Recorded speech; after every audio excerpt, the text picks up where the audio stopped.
I feel like I mention this every time I bring up URANA, and one thing that she has mastered over these last 112 chapters, by the way, congratulations, can I get a round of applause in the chat? And make sure y'all let me know in the comment section as well. Make sure y'all say this in the comment section as well, like a round of applause for URANA for being able to be so good at what you do that when you subvert our expectations, we're just like, all right, right? You just kind of accept it. But URANA is a beast at pulling the rug from underneath us or edging us, for lack of a better word. Because we all thought coming from chapter 111, I still can't believe we're 112 chapters in, this is crazy, that we were going to get the reveal that we knew that he knew, right? And by he knew, I mean Tomsy, that he knew that we knew, you know what I mean? I thought that that's where we were going with this, but funny enough, all of that is removed from the thought process as we get to the end of the chapter. But we kind of got to talk about a lot of stuff here, right? A lot of stuff. Like I said, amazing character moments. Rudo being Rudo, which you got to commend. Kuro being vague, typical Kuro stuff, but also the implications there were important for us. And by the way, something I want to mention before we even go any further, I see what y'all been saying on Twitter. I see you. Oh yeah, we knew it wasn't going to happen. I see somebody said, oh, it's just a tall tale. Y'all don't even know what a tall tale is. Hilarious, by the way. Again, to all you theory crafters out there, I need y'all to understand something. I can also continuously throw shit at the wall and eventually it's gonna stick. I digress. As y'all know, man, I'm DomoSenpai, and we are here with chapter 112 of Gachiakuta. Sorry for being late with this. I had to let this one sit for a while. It was one of them ones where you're like, I don't want to give a quick reaction because I feel like if I do, then a lot of people aren't going to be able to really understand the chapter that well. But the more I sat on it, the more I'm like, and there's not really much to sit on. And if you are new to the channel and have yet to subscribe, man, make sure you go down below, hit the link in the description. Any of those will help me towards my cause of reaching 10K. We're like super close, bro. We are really, really, really close. So any and everything is appreciated in helping me get to 10K. And then once we go from there, like I said, the floodgates open, things start happening, and I can really start pushing the Gachiakuta agenda even more than I already am. You know what I mean? But anyway, I've done enough yapping. I did a lot of yapping at the beginning. So without any further ado, man, you know what we got to do.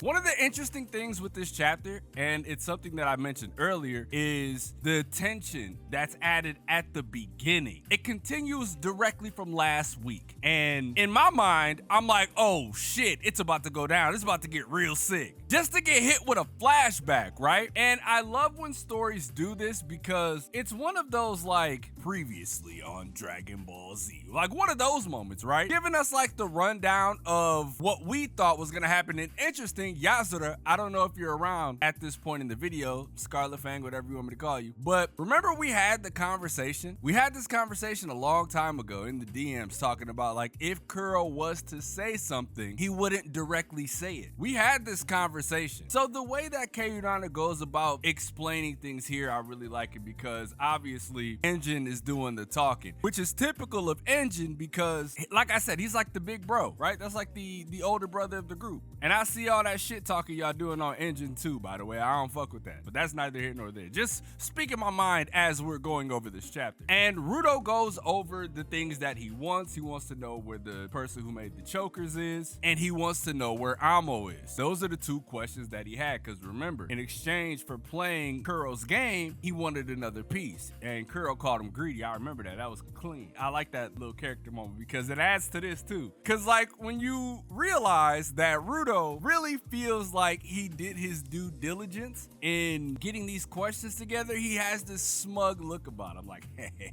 I did that. And Edge's just looking at him like, bro, it was sick. But that's not what was truly interesting about this conversation, because Kuro does indeed let us know where Amo is. He gives us the destination, but uses the term being held captive. You know what I mean? And that's something that as soon as we got here, I was like, oh, it's about to happen. And then we get the rug pulled from underneath us where he says, nope, I can't tell you because that would cost you again. Now, before we move even further, I had this idea, right? I had this thought. We talk about the pinky. We talk about the pinky thing, the Chekhov's gun of the entire series with Tomsy. We never really asked ourselves why. I feel like we have asked ourselves why he's missing his pinky tip and everybody came to their conclusions, but something I do want to note, and the more we talk about cost, I wonder if that was the price that Tomsy had to pay for the information?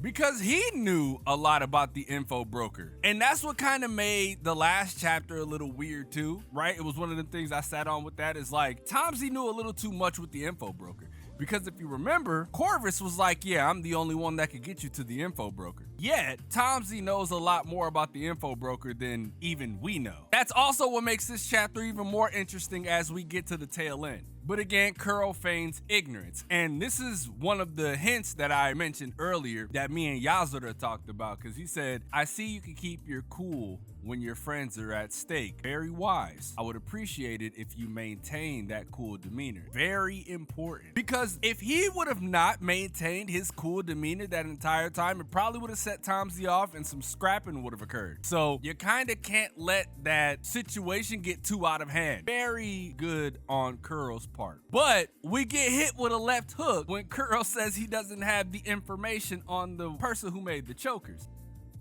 Kuro throws a massive fit, and obviously this seems like something that Kuro planned for because Kuro lets us know that the choker maker is an expert at hiding information.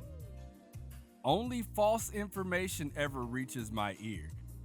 Engine picked up on this. And I like how Engine, again, I feel like Rudo is also taking a lot from Engine because he knows how to diffuse situations to a little extent now because of Engine. And look at how Engine did this and really said he had the information without saying he had the information because he's like, yeah, that's just how he is. We gotta leave him. And we'll go visit Rio and then we can go save Amo. Have some candy and settle down. I really thought that was cool because what this letter says is very vital information. It says that the contents of this letter must never be spoken out loud. The choker maker listens to our voices. In 2 weeks, South Ward will be holding its doll festival, and funny enough, we literally just heard about this from the guy on the TV. Kuro goes on to say, go there and look for the white crow. The crow will lead you to someone who knows where to find the choker maker. But if the choker maker catches wind of this, your target will escape. I really think that is an interesting dynamic to what the choker maker, who the choker maker is, I should say, not what the choker maker is. Or if I was to say it like that, it's like what the choker maker's ability is. Because he's pretty much like a command tower when you really think about it. And that's how we get back to Rudo and Tomsy, because he says, so tell no one, not even your fellow cleaners. And Rudo is struggling not to tell Tomsy what the hell is going on, right? I love this look on Rudo because this subverts our expectations. Because the way that URANA frames it in the previous chapter is like, oh, Rudo knows, but he's not saying, so he's lying for the sake of, I'm trying to get you to tell on yourself. But we now know that he's just lying, so Tomsy doesn't hear it, and the choker maker doesn't hear it. I think that's very interesting because what this sets up for is first off, I have to say this. The more I thought about outing Tomsy as the root of everything, we kind of need to talk about why it wasn't a good idea to let it be known, because if you do that, it's endgame. Tomsy is technically the bridge to endgame, because once we really learn about his motives and stuff like that, that's when we get into who Recto really is, if Recto is even his real name. We get into all that, and then we start learning about things that was going on up in the sky, because the implications are there. All the clues are there to hint as to some weird stuff that's going on up top. So I'm glad that didn't get revealed this chapter, and I feel like Tomsy is gonna be one of the ones to go with us to Southward for this doll festival. I really hope this doll festival is interesting too. It's gotta be interesting, because if not, I feel like it's going to hurt wherever Gachi is going, because we really have all of the elements to really take this story to the next level. We gotta end up meeting up with Zodil at some point again, right? Because he's going to get the information on where the